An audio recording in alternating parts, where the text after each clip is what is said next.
Salam dəyərli altıncılar. Şeyx Səfi məqbərəsi necə talan olundu? Mətni üzrə tapşırıqların izahına başlayaq. İlk sualda deyir ki, milli mədəni dəyərlər dedikdə nə başa düşürsünüz? Milli mədəni dəyərlər, məsələn, bura ailə dəyərləri, vətənpərvərlik, mənəvi əxlaqi dəyərlər, mədəni dəyərlər və s. və ilə axır. Məsələn, ailə dəyəri nə ola bilər? Böyüyə hörmət, kiçiyə qayğı, qonaqpərvərlik, ailə birliyi və həmrəylik, valideynə ehtiram, məsələn, vətənpərvərlik dedik, vətəni, torpağı, bayrağı sevmək, dövlətin müstəqilliyini qorumaq və s. Həm bu formada biz izahları verə bilərik. Əlbəttə bunları qorumaq ona görə vacibdir ki, bu bizim xalqımızın bir parçasıdır. Xalqımıza məxsus xüsusiyyətlərdir. Onları qoruyub növbəti belə deyək ki, nəsillərə çatdırmaq bizim belə deyək ki, vəzifəmizdir. Səfəvilər dövləti və Şah İsmayıl haqqında biliklərici danışın. Bu tarixlə bağlı məqamlardır ki, bunları yadda salırsınız və bu haqda danışmış olursunuz. İndi isə mətni oxusuna həyata keçiririk. Deyir ki, Şeyx Səfi məqbərəsi necə talan olundu? Yaxın Şərqin məşhur dini liderlərindən biri kimi tanınmış Şeyx Səfi 1252-ci ildə Ərdəbildə anadan olmuşdur. O, geniş dünya görüşə, dərin savada malik olmuş, şöhrəti az bir zamanda bütün Şərq dünyasına yayılmışdı. 1334-cü ildə dünyasını dəyişən Şeyx Səfi doğma Ərdəbil şəhərində dəfn olundu. Onun məzarının üzərində türbə tikildi, ətrafında məscidlər, karvansaralar, mədrəsələr salındı. Burada böyük bir mədəni mərkəz yarandı. Şeyx Səfinin kitabxanası da bu mərkəzdə yerləşdirildi. 1501-ci ildə Şeyx Səfi nəslindən olan 14 yaşlı Şah İsmayıl hakimiyyət başına gələrək Səfəvilər dövlətini yaratdı və Səfəvilər sülaləsinin əsasını qoydu. Yalnız hökmdar, sərkərdə kimi deyil, həm də böyük şair kimi tanınmış Şah İsmayıl Şeyx Səfinin nə deyir? Yaratdığı kitabxanaya xüsusi qayğı göstərir və o ulu babasının türbəsinə bitişik möhtəşəm bina tikdirərək kitabxananı oraya köçürür. Şah İsmayıl xaricdən gəlmiş səyyahları və dövlət xadimlərini bu kitabxanada qəbul edirdi. Buna sual olacaq. O 23 illik hakimiyyəti dövründə, yəni ömrünün sonunadək Şeyx Səfi kitabxanasını müntəzəm olaraq nadir əlyazmalarla hesabına zənginləşdirmişdi. Demək ki, bu kitabxanaya böyük qayğı göstərib hökmdar. Səfəvilər sülaləsinin hakimiyyəti 200 ildən çox davam edir və bu illərdə Şeyx Səfi məqbərəsi daim Səfəvi hökmdarlarının diqqət mərkəzində olmuşdur. Burada tikinti və bərpa işləri fasiləsiz olaraq, yəni davamlı olaraq həyata keçirilib. Şah İsmayılın ölümündən sonra hakimiyyətə gələn oğlu Şah 1-ci Təhmasibin dövründə həmin məqbərə özünün indiki şəklini alır. Təhmasibin əmri ilə məqbərəni bəzəyəcək 2 eyni naxışlı iri xalça toxundu. Bu xalçalar incəsənət tarixinə Şeyx Səfi xalçası adı ilə daxil oldu. Və xalçaların bir küncündə 4 sətirlik yazı toxunmuşdu. İlk 2 sətirdə bir beyt, 3-cü sətirdə xalçaların toxunmasına nəzarət edən adamın adı, sonuncu sətirdə xalçaların toxunduğu il qeyd olunub. Hicri tarixi ilə 946-cı il, bizim indiki miladi tarixi ilə isə 1539-cu ilə uyğun gəlir. Bu gün Şeyx Səfi kompleksi Ərdəbilin ən görkəmli yerlərindən biridir, daha doğrusu görməli yerlərindən biridir. Yəni Şeyx Səfi məqbərəsi haqqında bizə məlumat təqdim olunur mətndə. Və ilk mətn üzrə tapşırıqlara baxsaq, deyir, mətnin 3-4-cü abzaslarındakı məlumatlardan istifadə edərək Şah İsmayılın doğum və ölüm illərini müəyyənləşdirin. 3-4-cü abzaslar demir. Demək bu bizim 1-ci abzasımız, 2-ci abzasımız, 3-cü abzasımız, bir də bu da bizim 4-cü abzasımız. 3-4-cü abzaslar əsasında biz nə edək? Demək, 3-4-cü abzas əsasında biz bir də baxaq suala. Bir də üzr istəyirəm. Bu abzaslar əsasında Şah İsmayılın doğum tarixi və ölüm illəri. Bunu müəyyənləşdirmək olar. 3-cü abzasda bizə məlumat verilmişdi ki, yəni 1501-ci ildə hakimiyyət başına gələndə Şah İsmayılın neçə yaşı olub? Onun 14 yaşı olmuşdu, düzdür. 1501-dən 14 çıxırıq. Demək, doğum tarixi neçə olur? 1487. İndi ölüm tarixini tapmaq lazımdır. 4-cü abzasda isə bizə məlumat verildi ki, o 23 il, yəni ömrünün sonuna dək hakimiyyət başında olub. Demək, 1501-in üstünə gələrsiniz. 1501-in üstünə gələrsiniz 23-ü, 1524. 1524-cü də vəfat edib, 1487-ci də anadan olub. Sonra növbəti tapşırığa baxaq. Sizcə nə üçün Şah İsmayıl xarici qonaqları Şeyx Səfi kitabxanasında qəbul edirdi? Bəxт edilmiş sizə buna aid sual olacaq. Ona görə həmin sarayda belə deyək ki, kitabxanada qəbul edir ki, hökmdar, yəni sərkərdə olub Şah İsmayıl. Demək, həm də böyük şair olub, elmə, təhsilə, mədəniyyətə yüksək dəyər verən şəxs olub.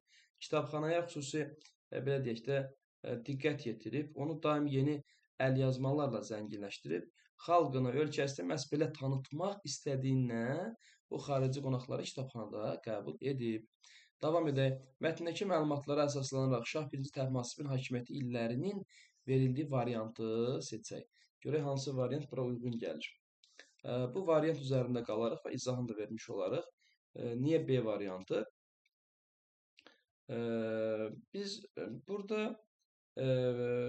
belə məlumat verə bilərik ki, yəni A variantında 1-ci Şah Təhmasibin hakimiyyət başına gəlməsi tarixi kimi 1522-ci il göstərilib də və bizim mətndə Şah İsmayılın ömrünün sonuna dək hakimiyyət başında olduğu vurğulanmışdır. Düzdür? Dərslikdəki C tapşırığın yerinə yetirilməsi nəticəsində isə onun deyə bilərik də 1524-cü ildə vəfat etdiyi müəyyənləşdi. Deməli A variantı da səhvdir. Tapşırığın C variantında Şah 1-ci Təhmasibin hakimiyyət başına gəlməsi kimi 1540 göstərilib. Bu da uyğunluq yaratmadı. Çünki mətndə deyilir ki, Şeyx Səfi xalçaları 1-ci Şah Təhmasibin hakimiyyəti dövründə 1539-cu ildə toxunub. Deməli, düzgün cavab kimi biz B variantını qeyd eləmiş olarıq. Mətnin birinci hissəsindən əlavə etdiyiniz 3 əsas məlumatı biz qeyd edək, sadalayaq. Burada 3 əsas məlumat kimi nəyə verə bilərik? Belə deyək də, 1-ci Şeyx Səfinin vəfatından sonra Ərdəbil şəhərində onun məzarı üzərində tikilmiş türbənin ətrafında böyük bir mədəni mərkəzin yaranması. Bu əsas məlumat kimi bunu verə bilərik. Sonra ikincidə verə bilərik. İkinci Şah İsmayıl öz hakimiyyəti dövründə Şeyx Səfinin yaratdığı kitabxanaya xüsusi bir qayğı göstərdi, kitabxananı zənginləşdirdi. Üçüncüdə verə bilərik. Şah İsmayılın oğlu Şah 1-ci Təhmasib incəsənət tarixində Şeyx Səfi xalçası adı ilə məşhur olan iki böyük xalça toxutdurur. Maşallah, bu mətn elə tarix mətnidir. Sonra faktoloji mətndir, məlumat verici mətndir. Baxaq bu hissəyə. Mətnin adından və oxuduğunuz hissənin məzmunundan çıxış edərək sonraki hissələrdə nədən danışılacağını təxmin elə və mətnin davamını oxu. Burada proqnozlaşdırıcı oxuruq da, təxmin ehtimal edirik ki, nədən danışıla bilər? Aydındır?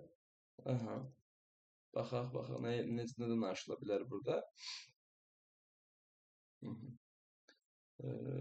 Biz bunu belə qiymətləndirə bilərik. Biz demək, təxmin edək ki, nədən danışılır? Demək, bizim mətndə seçdiyimiz 3 məlumat var idi. Bunlar, həmçinin burada biz kitabxana və xalçalar haqqında ehtimal elə bilərik də, kitabxanadan danışıla bilər, xalçalardan danışıla bilər. Aydındır? Belə təxmin verə bilərik. İndi ardın oxuyaq, görək nə deyir. 19-cu əsrin əvvəllərində İran ruhanilərinin rəhbərlik etdiyi Şeyx Səfi kitabxanası deyir ki, şərqdə ən zəngin kitabxanalardan biri olub. Burada minlərlə nadir əlyazma, kitablar saxlanılırdı və dünyanın müxtəlif ölkələrindən alimlər Ərdəbilə gələrək həftələrlə, aylarla kitabxanada nə edib? Araşdırma aparıb. Burada olmuş rus şərqşünas alimləri kitabxananı ələ keçirmək üçün öz hökmdarlarına müraciət ediblər və 1828-ci ildə Ərdəbili tutan Rus generalı Pavel Suxtelin Şeyx Səfi kitabxanasına Rusiyaya köçürülməsi barədə tapşırıq verir. Kitabxanadakı din xadimləri nə edir? Məqbərəyə toplayaraq deyir ki, Rusiya çarı öz yeni təbələri, onların dili və mədəniyyəti ilə yaxından tanış olmaq istəyir. Buna görə Şeyx Səfi kitabxanasında saxlanılan əlyazmalar Peterburqa aparılmalı və orada rus dilinə tərcümə olunmalıdır. Bundan sonra bütün kitablar geriyə Ərdəbilə qaytarılacaq. Yəni, belə bir siyasət məluməti aparılıbsa qaytarılmayacaq. Amma izləyək davamını. Bunu deyib, o Şeyx Səfinin məzarı üstünə 800 qızıl onluq qoyur. Ruhanilər başa düşürdülər ki, kitablar Rusiyaya aparılsa bir daha geri qaytarılmayacaq. Lakin tamah din xadimlərinə güc gəlir və onlar kitabxananın daşınmasına icazə verirlər. Beləliklə Azərbaycan şair və alimləri tərəfindən yaradılmış ustad xəttatlar və miniatürçülər tərəfindən kitablar halına salınmış nadir incilər Rusiyaya, oradan da dünyanın bir çox muzey və kitabxanalarına səpələnir, təəssüf ki. Və burada Şah 1-ci Təhmasibin əmri ilə toxunmuş hər iki Ərdəbil xalçası 1843-cü ildə Şeyx Səfi məqbərəsində idi. Bu faktı həmin il məqbərəni ziyarət edən Britaniyalı səyyahlar təsdiq ediblər. Həmin vaxtdan təxminən 30 il sonra Ərdəbildə baş vermiş zəlzələ nəticəsində məqbərəyə ciddi ziyan dəyir və ehtimal ki, onun bərpa olunması üçün vəsait əldə etmək məqsədi ilə hər iki xalça satışa çıxarılır. Bu zaman xalça ticarəti ilə məşğul olan Ziegler İngiltərə şirkətidir.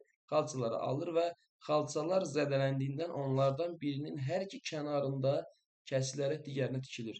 Beləliklə bir tam və bir yarımçıq xalça qalır. Və 1892-ci ildə xalça Londonda satışa çıxarılır. Viktoriya və Albert Muzeyi Şeyx Səfi xalçasını 2000 funt sterlinqə satın alır. İkinci xalça isə bir Amerikalı kolleksionerə satılır. Həmin xalça 1953-cü ildə Los Angeles İncəsənət Muzeyinə təhvil verilir. Viktoriya və Albert Muzeyindəki Şeyx Səfi xalçası nadir eksponat kimi şüşə örtük altında saxlanılır. Xalçanın rəngləri xarab olmasın deyə şüşənin altındakı işığı yalnız hər saatın 10 dəqiqəsi müddətində yandırırlar. Bizim burada təbə, miniatür və kolleksioner sözləri bizə təqdim olunub. Biz bunlara baxmalıyıq, mənalarına baxaq.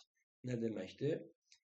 Belə tipli suallar işləyəndə siz kitabçının arxasındakı izahlı lüğətdən də istifadə edə bilərsiniz.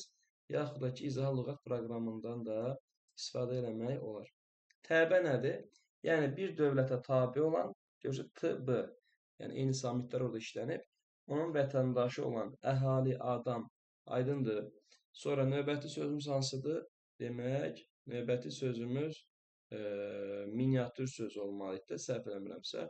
Miniatür sözü nədir? Demək,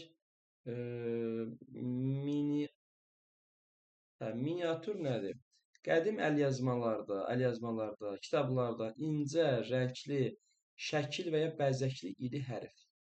İndi burada miniatür sözünün biz başqa mənasına baxa bilərik. Yəni, burada zərif işlənmiş kiçik rəsm, yəni şəkildir. Bir də verib nə kolleksioner verib də. Kolleksioner nədir? Bu da kolleksiyaçıdır. Yəni, nədir kolleksiyaçı? Kolleksiya toplayan, kolleksiyaçılıqla məşğul olan, yəni qədimi əşyalar deyək, xalça var elə orada bir qədimi kolleksiyadır, qızıllar ola bilər, nə bilim qədimi əşyalar ola bilər. Onları kolleksioner, onları toplamaqla məşğul olan şəxsdir. Söz ehtiyatına baxırıq. Mətnin ikinci hissəsində bayaq dairəyə aldım. Tutmaq sözü idi, fərqləndirilmiş söz. Mətnində deyir ki, ikinci hissəsində hansı mənada işlənmişdir. Mətndə bizim tutmaq sözümüz, yəni işğal etmək, zorla bir yeri almaq mənasında işlənmişdir. Tapşırıqda isə verilən atalar sözlərində mənalar fərqlidir. Məsələn, burada tutulmayan oğru xandan, bəydən doğrudur. Yəni, burada hansı mənada işlənib? Yəni, həbs edilməyən, daha doğrusu, birincidə, məsələn, burada tutulmayan oğru. Xandan, bəydən doğru. Bu, həbs etmək, ələ keçirmək, yaxalamaq mənasındadır. İkidə deyir, bir əldə iki qarpız tutmaq olmaz. Burada nə isə əlində saxlamaq mənasındadır.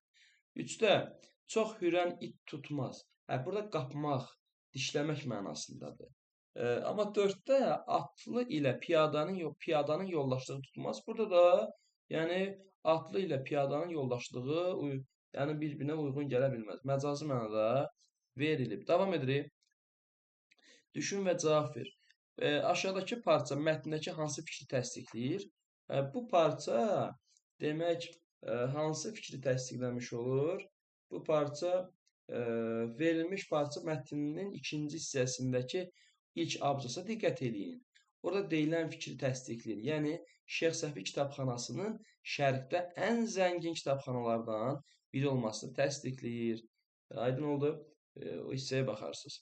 Sonra C tapşırığına baxaq. Sizcə məqbərənin bərpa olunması üçün vəsait əldə etməyin başqa yolu yox idi? Siz həmin dövrdə yaşasaydınız, bunu etmək üçün hansı təklifləri irəli sürərdiniz? Burada öz fikirlərinizi deyə bilərsiniz. Və cavablar burada müxtəlif də ola bilər. Və məsələn, belə deyək də, biz o dövrdə yaşayan olsaydı, məsələn, demək olardı ki, hökumətdən, hər hansı zəngin ərdəbillərdən yardım istəmək olardı, cəmaata müraciət edərək onlardan iyanə toplamaq olardı. Nə bilim, bu tipdə cavablar düşünmək olar. Aydınmı? Sonra növbəti tapşırığımıza diqqət edək. Nə deyir? Deyir ki, Şeyx Səfi məqbərəsi necə talan olundu mətnindən kitabxana ilə bağlı hissələri seçərək aşağıda verilmiş plan əsasında müstəqil şəkildə nağıl edin, danışın. Burada kitabxana ilə bağlı hissələri seçirsiniz və onun haqqında mətnindən elə bir ki, nağıl edib danışırsınız. Planları hazır sizə verib siz həmin plan haqqında nə edirsiniz? Mətndəki məlumatlardan istifadə edib, demək, nə edəcəksiniz? Danışacaqsınız. Aydındır. Sonra indi E tapşırığında nə deyir? Bunun əksidir. Deyir, Şeyx Səfi məqbərəsi necə talan olundu mətnindən Şeyx Səfi xalçası ilə bağlı məlumatları seçərək yuxarıdakı nümunə əsasında qruplaşdırın. İndi əksini deyir. Yəni, siz mətndən Şeyx Səfi xalçası ilə bağlı məlumatlardan özünüz planlar yazacaqsınız. Özünüz planlar çıxardın, yazın. Bu formada da planlar yazarsınız. Aydındır. Məsələn, burada planlar vermək olar. Verə bilərsiniz. Şeyx Səfi məqbərəsinin yaranması. 2-də vermək olar. Şeyx Səfi xalçaların toxunması. 3-də vermək olar. Xalçaların küncündəki yazı. 4-də vermək olar. Zəlzələnin Şeyx Səfi məqbərəsinə təsiri. 5-də vermək olar. Şeyx Səfi xalçalarının satışa çıxarılması. 6-da vermək olar. Tam və yarımçıq xalça. Nə bilim, 7-də yaza bilərsiniz. Xalçaların aqibəti. 8-də vermək olar. Viktor və Albert muzeyinin nadir eksponatı. Yəni, bizim xalçalardan söhbət gedir. 9-da da belə deyək ki, 8 dənə bəs edir də kifayətdir məncə. Növbəti hissəyə diqqət edək. Burada diqqət et hissəsi var. Bədii əsərdə müəllif hər hansı varlıq, hadisə haqqında oxucuda dolğun təəssürat, yəni fikir yaratmaq üçün bəzən təsvirlərdən istifadə edilir ki, bu təsvirə nə deyirlər? Peyzaj deyirlər. Bədii portret üzərində qurulan mətndir. Bədii təsvir vasitəsilə obrazın yalnız zahiri görünüşü yox, həm də onun daxili aləmi, ruh vəzidir. Burada təsvir nədir? Hər hansı bir yaşanılmış hadisənin, belə deyək ki, sözlə ifadəsi deməkdir.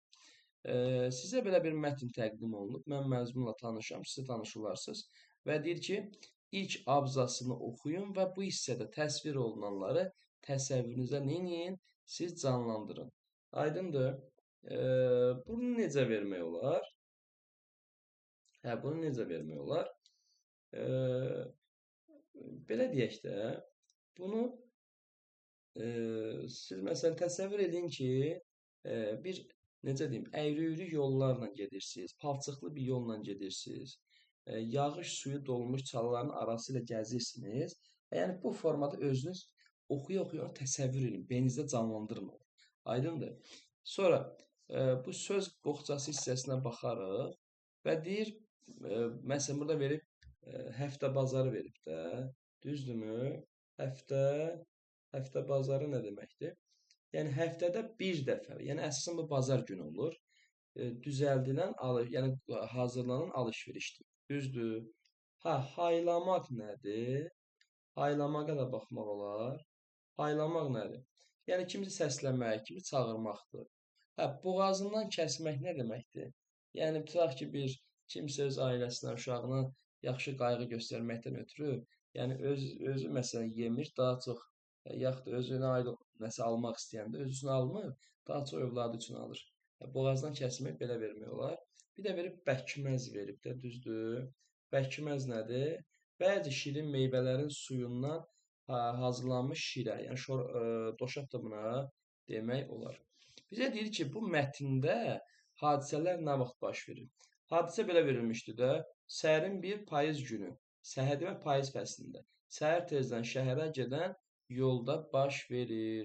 Nə vaxt deyəndə payız günü, harada baş verir? Yolda. Düzdür? Mətndən qeydlər götür və açar sözlərin sırasını davam etdir. Nə verib? Səhər, ala-qaranlıq, həftə bazarı, palçıqlı yol, inək, qoyun, quzu və s. Bunu necə vermək olar?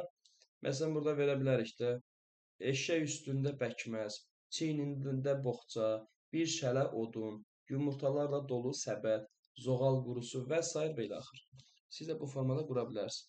Qeydlərinizə əsasən sübut edin ki, bazara gedənlər, yəni ehtiyacı olan insanlar, yəni kasıb insanlar. Bunu necə sübut eləmək olar?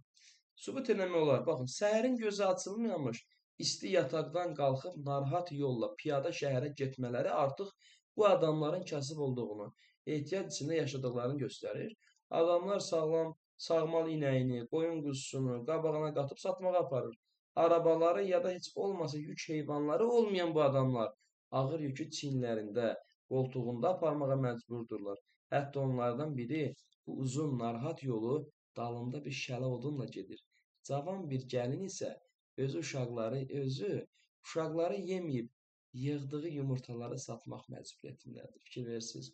Bunlar onların ehtiyac içində yaşadığı insanlara sübutdur. Və növbəti tapşırığa baxaq. Sual və tapşırıqlarla tapşırıqlara əsasən şəkildə gördüyünüz səhnəni təsvir edək. Bu həmin xalçanın satılması məqamıdır, ana obrazıdır. Burada insanlar görürsünüz. Nə deyir? Hadisələr harada baş verir? Burada diqqət edək. Hadisələr, yəqin ki, bu bazardır. Bu hadisələr bazarda baş verir. Düzdürmü? Bazarda baş verir. Ümumi sualları mənlə ümumi şəkildə deyirəm. Siz cavabları buradan müqayisə edə bilərsiniz. Biz bunu belə verə bilərik. Hadisələr bazarda baş verir. Şəklin ön hissəsində təsvir edilən obraz. Deyir, hansı obrazın geyimi qəribəliyi ilə diqqət çəkir? Bunlar sadə insanlardır, kənd adamları belə deyək. Bu obraz geyimi ilə seçilir. Bu obraz demək ki, başqalarından geyimi ilə seçilir və o yerli adam deyil. Demək, o əcnəbidir, başqa millətin nümayəndəsidir. Bunu təxmin eləmək olur. Əlini lupa tutaraq xalçaya diqqətlə baxır, qaşlarını yuxarı qaldırır, ağzı açıq qalır. Yəni, o xalçaya olan heyranlığını, təəccübünü göstərir. Hiss olunur ki, o bu xalçanı almaq istəyir. Xalçanı əlində tutan qadın, bu qadın görünür onun sahibidir. Deyəsən, xalçanı bu adama satmaq istəmir. Qaşlarını çatması, əli ilə rədd işarəsi verməsi bunun sübutudur. Əcnəbinin yanındakı adam qadına nə isə deyir. Yəni yanındakı və bu adamdan söhbət gedir, nəsə demək istəyir. Deyir qadına xalçanı əcnəbiyə satması üçün qadını razı salmağa cəhd göstərir. Bazardakı digər adamlar baş verənləri maraqla izləyir. Şəkildə təsvir olunanlar və mətnin adı əcnəbi ilə qadın arasında belə bir dialoqun baş verdiyini söyləməyə imkan verir. Məsələn, belə bir dialoq qura bilərik də bu obrazlar haqqında. İki obraz haqqında, düzdür? Deyə bilər, əcnəbi deyər ki, bax, sənə çox yaxşı qiymət təklif edirəm. İnad etmə, xalçanı mənə sat. Qadın deyir, yox, satmıram. Təxmin edirik də. Əcnəbi deyir, axı niyə? Xalçaya bu qədər pul heç kəs verməyəcək. Əvvəl-axır onu mən alacağam. Qadın deyir, ala bilməyəcəksən. İta ataram, ya da satmaram. Yəni, başqa bir millətin nümayəndəsini satmaram. Hara təsəvvürləmək olur ki, bunun başqa millətdən olduğunu da qadın düşünə bilir də, belə deyək.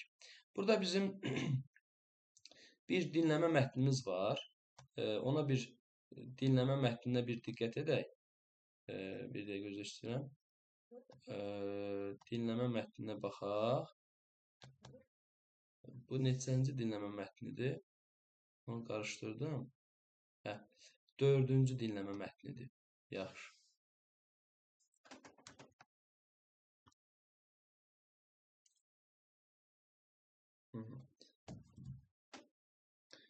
Dördüncü dinləmə mətninə qulaq asaq.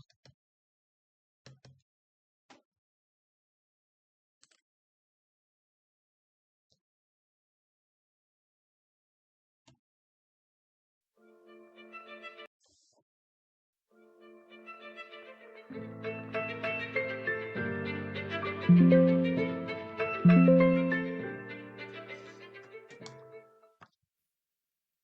ataram, ya da satmaram. Sona bazara gedənlərin arasındaydı. O, ömründə birinci dəfə idi ki, həftə bazarına gedirdi. Yusif Züleyxa xalçasını satmağa aparırdı. Bu xalçanı Sona özü toxumuşdu. Niyyəti də xalçanı böyük oğlu Mərdanın toyunda gəlin otağının divarına vurmaqdı. Sona illər boyu bu arzunu ürəyində bəsləmiş, o xoşbəxt günü səbirsizliklə gözləmişdi. Amma hər şey dəyişdi. Sonanın əri öldü. Ehtiyac qadını sıxdı. Sona da Yusif Züleyxasını qoltuğuna vurub bazara aparmalı oldu. Həftə bazarı cəmaatla doluydu. Burada hər cür adam görmək olardı. Amma hamının diqqətini qəribə libaslı bir adam çəkirdi. Cəmaatın əcnəbi deyə bir-birinə göstərdiyi adam heç kəsə fikir vermədən bazarda gəzir, hər şeyə nəzər salırdı. Əcnəbinin yanında uzun çıxalı bir tacir hərrənirdi. Əcnəbinin buyruğuna baş əyib, o yan bu yana qaçırdı. Sona bir daşın üstündə oturmuşdu. Xalçası da qabağındaydı. Xalça gedib gələnlərin nəzərini cəlb edirdi.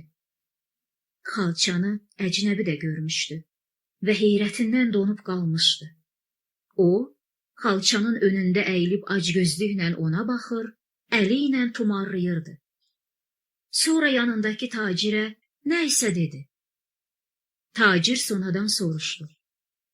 Bacı, qiyməti neçədir? Sona biraz duruxdu. O, xalçasına qiymət qoydurmamışdı. İndi də əcnəbi tacirə nə qiymət deyəcəyini bilmirdi. Tacir isə öz işindəydi. Xalçanın başına dolanır, üzünə, astarına, saçaqlarına baxır, barmaqları ilə naxışlarını yoxluyurdu. Xalçanın başına yığışanlardan biri dedi. Əl işi olduğuna inanmır. Necə də inansın? Bu ki qüdrət qələmi ilə çəkilmiş bir şəkildir. Əcnəbi isə artıq darıxmağa başlamışdı. Tacirə nəsə dedi. Tacir yenə xalçanın qiymətini soruşdu. Sona ətrafına baxdı. Hamının üzündə bir narahatlıq, təəssüf hissi vardı. Sanki heç kim bu gözəl sənət əsərinin yadlara qismət olmasını istəmirdi. Sona fikrə getdi. Axı niyə öz əllərimlə toxuduğum xalça öz oğluma yox, bu çağırılmamış qonağa qismət olsun? Qadını birdən hirs boğdu. Üzünü tacirə tutub dedi. Satmıram. Cəmaatı maraq götürdü. Tacir isə qiyməti qaldırmağa başladı. 100 qızıl təklif etdi. Lakin Sonanın cavabı qəti idi. Satmıram. Satmıram canım. Nə əcnəbiyə satıram, nə də qızıla. Sona xalçanı çəkib yığdı. Əcnəbinin rəngi ağardı. Tacir onun dediyini Sonaya tərcümə etdi. Görürsən, deyir hara getsə, xalçanı mən alacam. Sona daha da acıqlandı. Əli ilə rədd işarəsi verdi. İtə ataram, ya da satmaram. Sona arxasını əcnəbiyə və tacirə çevirib oradan uzaqlaşdı. Yüzlərlə adamın sevincli, alqışlı baxışları bu qeyrətli ananı yola salırdı. Halal olsun belə qadına.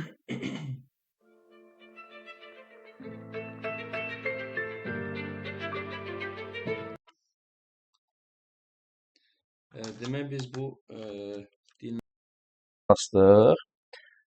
və mətni dinlədik və təxminlərimizlə müqayisə edirik. Burada demək mətni biz səsləndirdik. Siz əvvəlki məsələn belə deyək ki, dinləmə mətni üzrə siz dərslikdə olan faktları biz müqayisə edə bilərik də, düzdür? Və burada dinlədikdən sonra öz təxminlərinizi, ehtimallarınızı nə edəcəksiniz? İndi eşitdikdən sonra bunları müqayisə edəcəksiniz. Növbəti tapşırığımıza baxırıq. Növbəti tapşırıqda nə deyir?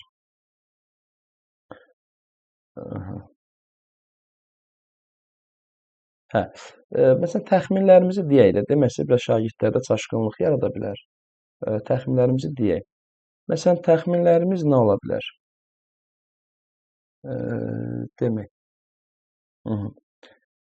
Məsələn, təxminlərimiz nə ola bilər? Məsələn, əcnəbi heç kəsə fikir verməyərək bazarda gəzir, hər şeyə baxırdı və o sonaya aciz bir qadın kimi baxır, puluna güvənərək xalçanı mütləq, belə deyək ki, bir dəqiqə. Hə. Biz bu tapşırığın izahını deyirik daha doğrusu. Əcnəbi bazarda özünü necə aparırdı və ona və yanındakı tacirə aid xüsusiyyətləri mətnindən çıxış edərək biz əsaslandıraq. Deyir, əcnəbi özündən razı adamdır, yerli adamlara saymazcana yanaşır. Bunun faktı, sübutu nə idi? Əcnəbi bazarda gəzir, heç kəsə fikir vermir, hər şeyə baxır, sonaya aciz bir qadın kimi baxır, öz puluna güvənir, xalçanı mütləq alacağını söyləyir.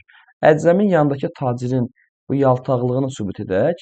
Bu necədir? Bu yəni tacirin daha doğrusu əcnəbinin yanında hərlənən tacir onun buyruqlarına, tapşırıqlarına baş əyərək o yan bu yana qaçır, canfəşanlıq edir, sonanı xalçasını əcnəbiyə satmağa, razı salmağa çalışır. Doğrudur. Sonra burada F variantı var. Bu tapşırığa diqqət edək. Burada hansılar doğrudur, hansılar yanlışdır. Sona birinci dəfə idi ki, həftə bazarına gedirdi. Bu doğru. Sonra Mərdan Sonanın yeganə oğlu idi. Yanlış. Yusif və Züleyxa xalçası Sonaya anasından qalmışdı. Yanlış. Əcnəbi qonaq Yusif və Züleyxa xalçasını çox bəyənib. Doğru. Sona xalçası üçün ingiliscə ilk ağlına gələn qiyməti dedi. Sona xalçası üçün belə bir qiymət demir axı. Bu yanlışdır. Və bir də sonanın qərarı bazardakıların ürəyincə olur. Bu da doğrudur. Keçirik növbəti tapşırığımıza. Növbəti tapşırıqda bizə nə deyir? Deyir ki, sona nə üçün xalçanı əcnəbiyə satmadı? Onun bu hərəkətinə münasibətinizi bildirin. Biz belə deyə bilərik də, sona oğlunun toyu üçün toxuduğu xalçanın yadilliyə qismət olmasını istəmədiyinə görə onu əcnəbiyə satmır. Və bu hərəkəti ilə özünü məğrur, yəni qürurlu, özünə və xalqına dəyər verən bir qadın kimi göstərir. Dinlədiyiniz mətni Şeyx Səfi məqbərəsi necə talan olundu mətni ilə müqayisə edin. Əsərlər arasındakı ideya yaxınlığını belə deyək ki, müəyyən edin. Belə deyək, hər iki mətndə nədən söhbət gedir? Milli mədəni sərvətlərin ölkədən çıxarılmasından danışılır da, düzdür? Və əsas ideyasını da verə bilərsiniz. Bu sərvətləri qoruyub saxlamağın vacibliyi, onları gələcək nəsillərə ötürməyin, çatdırmağın vacibliyi və bu formada qeyd etmək olar. İndi dil qaydası verib söz birləşməsi. Söz birləşməsi nədir? Söz birləşməsi iki və daha çox müstəqil sözün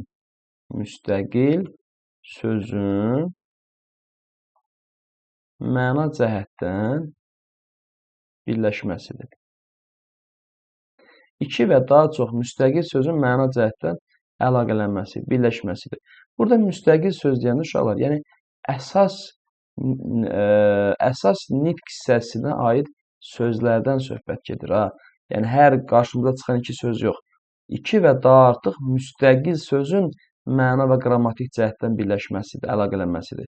Burada müstəqil söz deyəndə siz iki müstəqil söz deyəndə, yəni əsas nitq hissəsinə aid iki sözdən söhbət gedir. Məsələn, yazıram ki, kitab rəfi və söz birləşməsi həmişə ayrı yazılır. Fikir verin, kitab və rəf. İki söz məna cəhətdən əlaqələnir. Bəli, kitab rəfi ola bilər. Kitab rəfi, sinif lövhəsi. Sinif və lövhə sözləri arasında məna əlaqəsi var. Hər ikisi yenə əsas nitq hissəsinə aiddir. Demək, sinif lövhəsi. Bir yerdə söz birləşməsi yaradır. Deyir ki, verilmiş söz birləşmələrinin əsas tərəfləri hansı nitq hissəsi ilə ifadə olunur? Söz birləşməsinin birinci tərəfi, yəni birinci söz aslı sözdür. İkinci söz əsas tərəfdəki sözdür. Demək, əsas tərəf hansı tərəfdir? İkinci tərəfdir. Əsas tərəfdəki sözlər hansının ilk hissəsilə ifadə olunur? Dünyası isim, dünya isim, irs isim, tikdirmək feil, gəlmək feil. Aydındır. Qayda deyir ki, əsas tərəfin ifadə vasitəsinə görə söz birləşməsi iki yerə ayrılır. İsmi birləşmə, feili birləşmə. İsmi birləşmə, məsələn, bayaq yazmışam, kitab rəfi, sinif lövhəsi, burada var idi mədəni irs, şərq dünyası. Əsas tərəf hansının ilk hissələri ifadə oluna bilər? İsimlə, sifətlə, sayla, əvəzliklə, zərflə. Aydındır da. Maraqlı kitab, əsas tərəf isimlə. Gözəllər gözəl, əsas tərəf sifətlə. Uşaqların beşi, əsas tərəf sayla. Evin yuxarısı, əsas tərəf zərflə yuxarı. Şagirdlərin hamısı, əsas tərəf əvəzliklə. Feili birləşmənin əsas tərəfi isə feilin təsriflənməyən formaları ilə ifadə olunur. Yəni, məsdərlə, feili sifətlə, bir də feili bağlama ilə ifadə olunur. Bu da sahildə gəzmək, əsas tərəf məsdərdir. Şeir oxuyan, an-ən, əsas tərəf feili sifətdir. Yağış yağanda, əsas tərəf nədir? Demək, feili bağlamadır. Söz birləşmələri növlərinə görə qruplaşdıraq. Bakı gecələri ismi birləşmədir. Sözün doğrusu ismi birləşmədir. Ulduzları seyr edərkən etmək feil var, feili birləşmədir. Oxumaq həvəsi əsas tərəf isimdir. İsmi birləşmədir. Hamını düşünən əsas tərəf feildir, feili birləşmədir. Açıq söhbət əsas tərəf isimdir, ismi birləşmədir. Səyahətə getmək əsas tərəf feildir, feili birləşmədir. Acı bibər əsas tərəf isimdir, ismi birləşmədir. Son dayanacaq, dayanacaq burada yəni dayanacaq hər hansı bir nöqtə son mənasındadır. Burada isimdir, ismi birləşmədir. Meşədən qaydanda feildir, feili birləşmədir. Söz birləşmələrinin, tərəflərinin ifadə vasitələri ilə bağlı uyğunluğu müəyyən. Açıq söhbət, sifət plus isim, bu açıq sifətdir, söhbət də isimdir. Sifət plus isim var, belə bir nümunə babı cəbəndir. Sinif rəhbəri, sinif və rəhbər hər ikisi isimdir. İsim plus isim var, var. 3 alma, say plus isim var burada. Bu küçə, bu əvəzlikdir, küçə isimdir. Demək, əvəzlik üstəgəl isim var burada. Dərilmiş meyvə, dərilmiş feildir, meyvə isimdir. Feili sifət plus isim var burada və uşaqların kiçiyi, isim plus sifət. Belə bir qrafamız da var. Sonra növbəti. Hansı söz birləşmələri Şeyx Səfi haqqında daha dəqiq məlumat verir? Hansı deyir ki, söz birləşmələri demək, belə deyir də bizə, Şeyx Səfi haqqında. Məsələn, burada verə bilərik də, yaxın şərqin məşhur dini lideri, aydındır. Bunu məsələn biz söz birləşməsi deyir. Bunu verə bilərik. Yaxın şərqin məşhur dini lideri. Burada nə deyir? Söz birləşməsi quruluşca sadə və mürəkkəb olur. Bu da asandır. Yəni, belə deyək də, əgər iki müstəqil sözdən ibarətdirsə, söz birləşməsi, bu sadədir. 3 və daha artıq müstəqil sözdən ibarətdirsə, o mürəkkəbdir. Məsələn, məktəbin direktoru 2 sözdən ibarətdir. Bu sadə söz birləşməsidir. Yağış kəsiləndə 2 sözdür, sadə söz birləşməsidir. Məktəb, yeni, təyin olunmaq 3 dənə söz var. Direktor 4 dənə. Bu mürəkkəbdir. Səhərdən yağan yağış 1, 2, 3, 4, 5 dənə söz. Bu mürəkkəb söz birləşməsidir. Bu tapşırığa da baxaq. Sadə söz birləşmələrini mötərizədə verilmiş sözlər hesabına genişləndirərək mürəkkəb söz birləşməsi yaradaq. Ətir saçan bağçamızın gülləri. Bunu biz bu formada da verə bilərik. Aydındır. Bu formada verə bilərik. Fərqi yoxdur. Demək, bunu belə verə bilərik də. Məsələn, yaxud da bağçamızın ətir saçan gülləri. Belə də verə bilərik. Azərbaycanın mahir muğam ifaçıları. Aydındır. Sonra növbəti məsələn vermək olar. Dağın uzaqdan görünən qarlı zirvəsi. Yarışda qalib gələn idmançıları qarşılayanda. Bu qədər əziz şagirdlər.